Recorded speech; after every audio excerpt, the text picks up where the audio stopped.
again, and welcome to everyone. This is our 4th edition of the AgCelence Academy, where we're simply just trying to share knowledge and information that results in profitable growth. My name is Kevin Stewart. Last week on the program, we talked about the role of fungicide timing in cereals and talked about why protecting the flag leaf is so important and issues like that. If you missed that particular show, you can see them online at agsolutions.ca/AgCelence Academy. Last week we had a poll question for you. The question was, what are the key factors that you use in choosing a cereal fungicide? About 60% of respondents said that disease pressure was the main reason. 20% suggested actually that yields were a major factor in choosing cereal fungicides. This week's poll question is this: with tightening rotations and increased pressures, are you more concerned with blackleg in canola now than you have been in the recent past few years? And which leads us right into the topic of today's discussion. We've assembled a panel of growers here today to have them share their experiences about adding an early fungicide application to canola, and what are the ramifications in terms of controlling disease and impact on plant health and yield as well. So let me quickly introduce the AgCelence Academy panel to you. We have Dan Ronseray is joining us once again from Somerset, Manitoba. Warren McCutcheon is also a producer in near Carmen, Manitoba. Debbie Mickelson is a grower and a retailer, and she joins us from Castor, Alberta. And we've got our technical guy from BASF, Russell Trischuk, and he is situated in Saskatoon. Thanks, guys, for joining me. Just before we get rolling, a reminder to the live audience that you can also participate in the AgCelence Academy by sending in your comments and your questions by tweeting them to hashtag AgCelence Academy. Okay, guys, let's just get the whole thing rolling here. I'll get Warren to start us off here. Just some general stuff here, Warren. Tell us about the importance of not only canola in your rotation, but have you seen the role that canola plays in that rotation either evolve, or have you altered it on purpose? We've always kind of had canola as fairly standard in our rotation. I would say actually it's probably decreased over the last 5 years with the increase in soybean acres. We do grow edible beans in this part of the world too, so we try not to stack too many of the same crops that are susceptible to sclerotinia and those kind of diseases. So we've probably seen our canola acres drop a little bit, and disease pressure certainly is one of those reasons. Debbie, is that what you've seen from your customers in terms of canola use and rotation? Yeah, I would say so. In our area, people are seeing the need to start spreading out the rotation a little bit more. So I would say in the last 2-3 years, they've really stretched it a little bit more. So it's not wheat, canola, wheat anymore. Okay. Has weather changed how canola and the approach to canola, Debbie, in your area? So, because we've had such variable springs lately. Well, we have been wet for the last 5 years, wetter than we were the previous 10 years. So people are more inclined to grow canola if they've never grown it before. They are looking at the moisture over the winter, and that's a determining factor for them. So those that traditionally didn't have it in their rotation are starting to, and those that have always had it are sort of lengthening their rotation a little bit. Okay. What about you, Dan? What's your experience been, and has it evolved much in growing canola in the last few years? In the last few years, canola is actually decreasing as a percentage of our farm.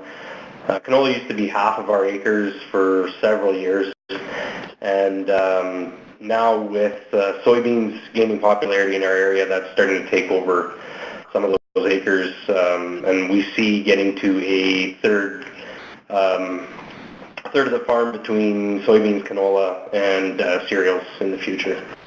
Okay. Let's bring Russell Trischuk in on this. Russell is actually a technical specialist with BASF, so he's on the conversation with us here to fill in some of the gaps in our conversation if we get certain things wrong. Russell, based on what you've heard from the growers so far, is this a pretty typical scenario from your perspective? I think, with regards to Dan and Warren's comments in Manitoba, the introduction of soybeans and the increase in popularity of that crop is definitely causing that shift in that part of the world.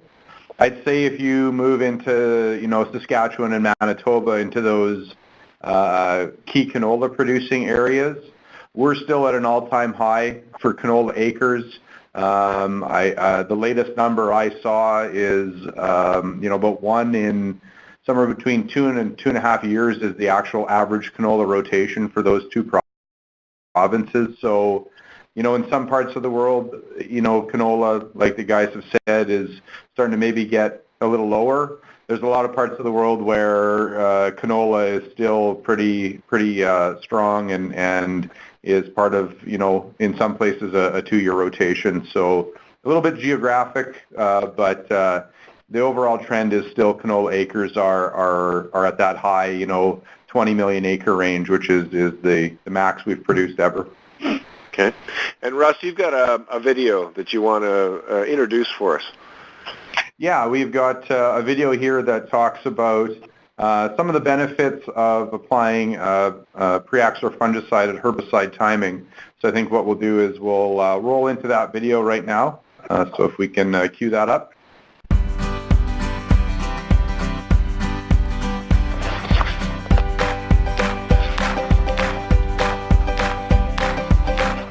Disease. At the cellular level, the mitochondria of the fungi creates energy for infection and growth. When Preaxor encounters a fungus, it enters the fungal cells. Once inside, Preaxor fungicide stops the mitochondria from generating chemical energy for the fungus. As the mitochondria withers, the fungus dies. Plant health. When a plant has been treated with Preaxor, the fungicide interacts at the biochemical level within the plant, resulting in a brief period where energy production is slowed. This reduction in energy sends a signal to the entire plant to turn things up to compensate for the reduction in energy. One result of this message is to speed up the photosynthetic machinery. From the same amount of sunlight on the leaf, Preaxor-treated plants are able to convert more of this energy into the production of sugars, leading to plants that grow larger with the same resources. Another response of the plant is to increase the amount of the nitrogen-assimilating enzyme, nitrate reductase. More enzyme leads to an increase in the conversion of soil-applied nitrogen to plant-usable nitrogen. The faster the conversion occurs, the more nitrogen the plant can acquire from the soil prior to it being lost to the environment. The faster the conversion, the more nitrogen that is available for growth and development. A byproduct of the nitrogen conversion process is nitric oxide. Nitric oxide is important as it is an inhibitor of the production of ethylene. Ethylene is the plant hormone that is responsible for seed set, ripening, and senescence. As the plant approaches maturity or when exposed to stress, for example wind, hail, heat, drought, cold, you get the picture, it begins to increase the production of ethylene, which feeds back and increases production. This leads to leaf, flower, and pod withering and falling off. Limiting the production of ethylene allows the plant to retain more leaves, flowers, and pods, enabling it to continue its growth and yield production longer. Plants treated with Preaxor exhibit a reduction in the production of ethylene, which leads to enhanced yield.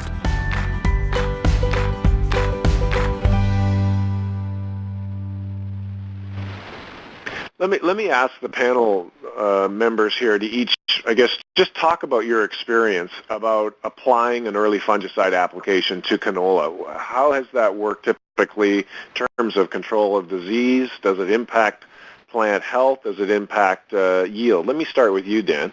It definitely helps with control of disease. Definitely helps with yield. We did check strips 3 years ago, and now we blanket our acres. We have been with Headline, and this year we'll use Preaxor early on in the 4 to 6 leaf range on canola. And what diseases? Are we talking about blackleg? Are we talking about sclerotinia? Blackleg is what we're targeting. Okay. Okay, Warren, what's your experience with an early application fungicide? Very similar. We've actually probably for the last 4 or 5 years grown a Nexera clearfield canola, and that's probably from what I've kind of found out about it is a more susceptible variety to blackleg. So we haven't been doing checks, but kind of 3 or 4 years ago we found blackleg in some canola early and have just been applying, a headline at herbicide on our canola pretty much every year. So I don't know enough to say yes or no for yield, but I know for disease control we're targeting blackleg, and then, again, sclerotinia, that's a whole other beast that we deal with later on at flowering. So. Okay. Debbie, what's your experience? Well, my experience is that it seems every field we walk into has blackleg, regardless of the system or the variety. And we've been spraying Preaxor for a couple of years and seeing a nice, decent yield bump. We did a trial with a weigh wagon. We had a 6.5 bushel increase, and I think that's pretty substantial. So with that kind of record going for it, everybody wants to try it in our area. Yeah. Russell, are we seeing more deliberate scouting for blackleg, and is it becoming a fairly significant challenge to growing canola? I think, with regards to, scouting and awareness of the disease, I think we're getting to a point where, a lot of growers are starting to look for it. They're starting to see or maybe link minor yield changes. Maybe they thought they were going to get 35 or 40 from a field and they're getting 30 or 35. So they're starting to link that to a bit of blackleg. I think as far as scouting, within BASF, we've put a lot of resources into trying to put together videos to help out. One of the big challenges with blackleg is it's a really tough disease to scout for. You actually kind of have to scout for blackleg when you're swathing, and that's the time when you can really recognize it, and then you kind of have to take what you see at swathing and apply that to future crops, and to get that mentality into a lot of growers' heads, just because it's so different than scouting for, say, a leaf disease in cereals, has been a bit of a challenge. But I think we have seen, like I said, the awareness going up definitely, a lot more talk about it. And I think with the awareness increase, we're starting to see people, going and looking at that appropriate time, asking a lot more questions about it.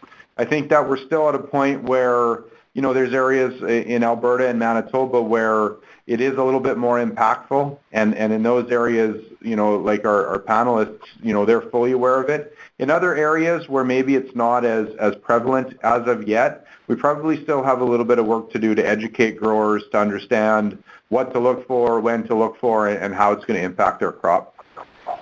Is that your experience, Debbie? I mean, do you give advice to your customers when growing canola, not only about how to grow it, but how to scout for disease? Yeah, we do. And we've trusted a lot of independent consultants and agronomists that have been scouting fields for the last little while as well. And, we trust what they have, and we're then able to explain to guys that it's something that they really need to look out for, and they need to prepare for it, and preparing for it is spraying early. Okay. I hear that a lot of growers talk about harvestability, and there are some variations on what that word actually means, but does anyone have any experience? Does an early application fungicide impact harvestability in any way? Anything with you, Warren? That's a tough one to kind of tell you. The one that usually bothers us at harvest is always a sclerotinia. It seems like that's the major issue, that if we have lodging, that's where we run into huge harvest issues. Certainly, plant health does play a factor in that too. If we have a good solid stem, better chance that plant's going to stand up better than if something's weak and it's falling over early and lodging early. So I think every advantage we can give ourselves, and if that's with an early fungicide for plant health, it can't hurt, right? So. Yeah. Dan, what's your story with this harvestability? I fully agree with Warren. The healthier the plant, the longer you can prolong the health of the plant, the easier harvest will be for you, and ultimately better yield you'll get. the easier it is to put through the combine, the more bushels you'll have in the tank. Yeah. We've alluded to an early application fungicide. Tell me, though, about rotation in terms of being able to control blackleg. Have you guys experimented or have any success in altering the rotation to win that battle? Debbie? No, actually, no, we don't have any experience doing that. Okay. Russ, have you heard of anything? Well, yeah. So if you actually take a look at the 1 in 4 year recommendation for canola, if you take a look at what some of the academics, that is purely based on using rotation to manage disease.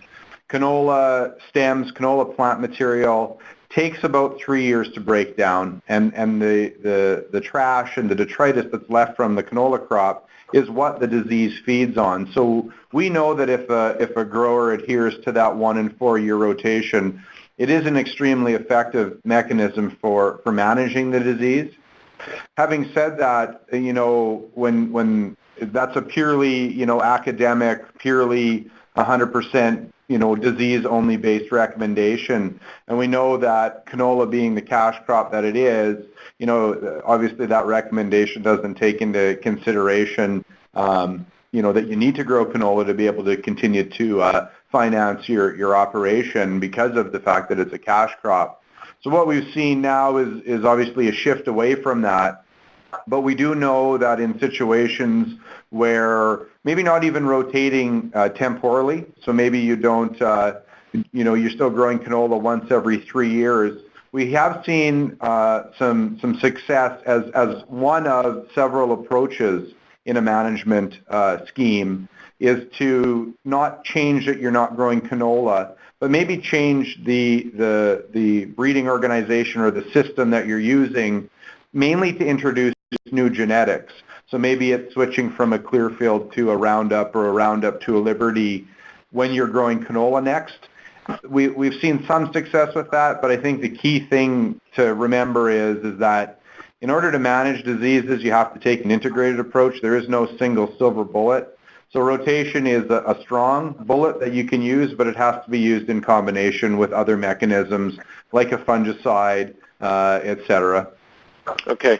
Maybe we've got just a couple of minutes here.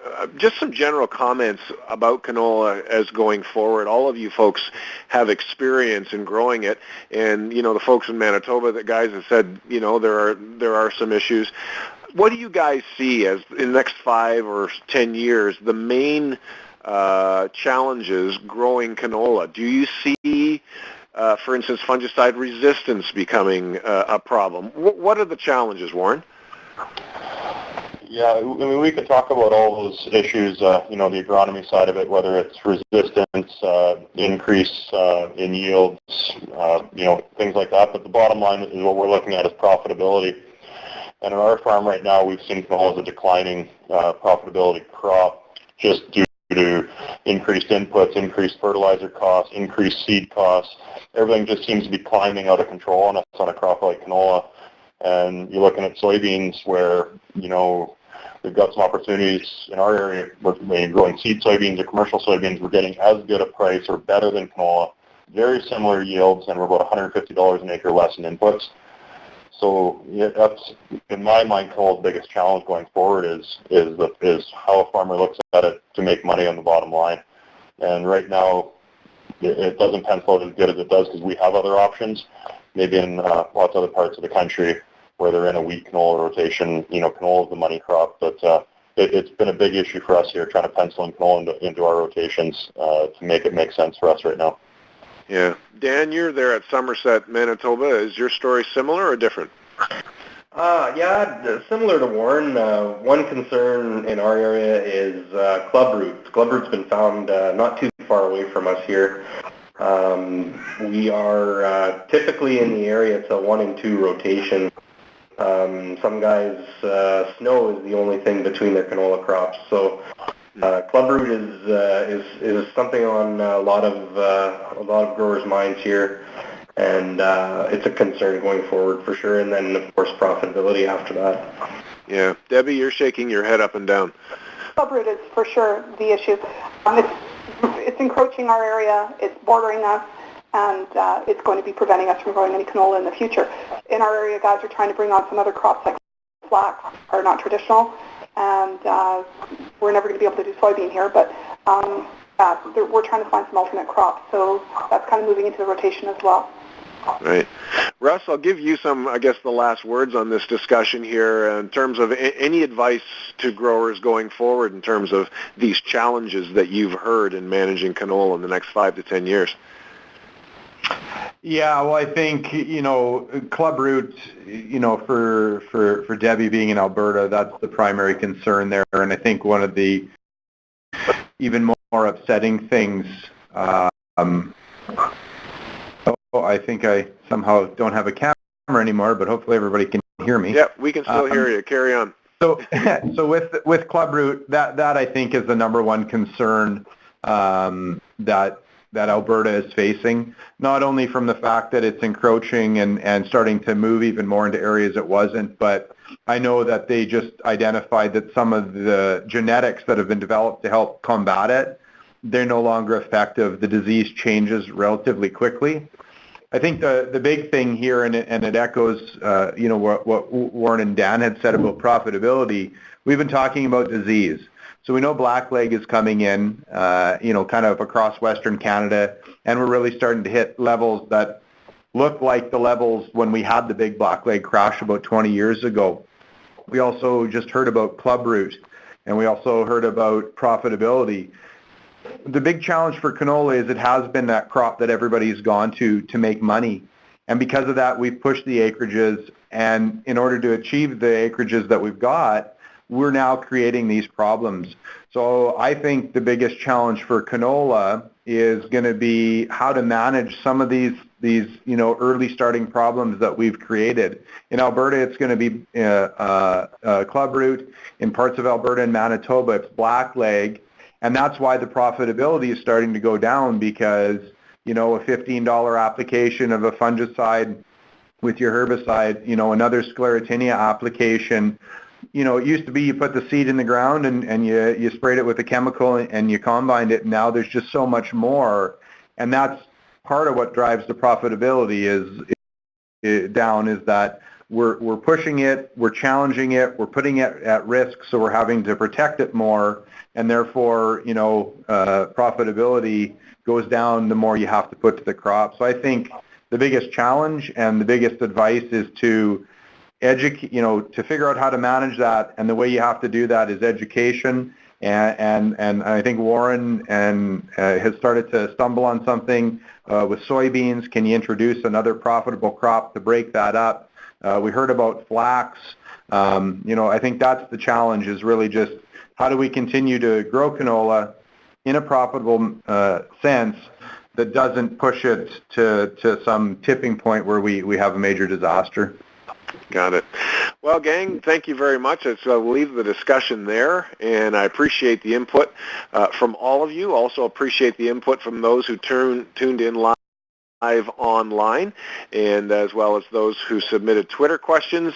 If your questions will also be answered online on the BASF Twitter account, which is simply at BASF Ag Solutions. Also, if you missed any of the AgCelence Academy programs and you want to see any of those episodes again, they have been archived online at agsolutions.ca/AgCelence Academy. And so for all of us here at the AgCelence Academy, for Debbie and Dan and Warren and Russell, I'm Kevin Stewart. Thanks for joining us on AgCelence Academy. Bye for now.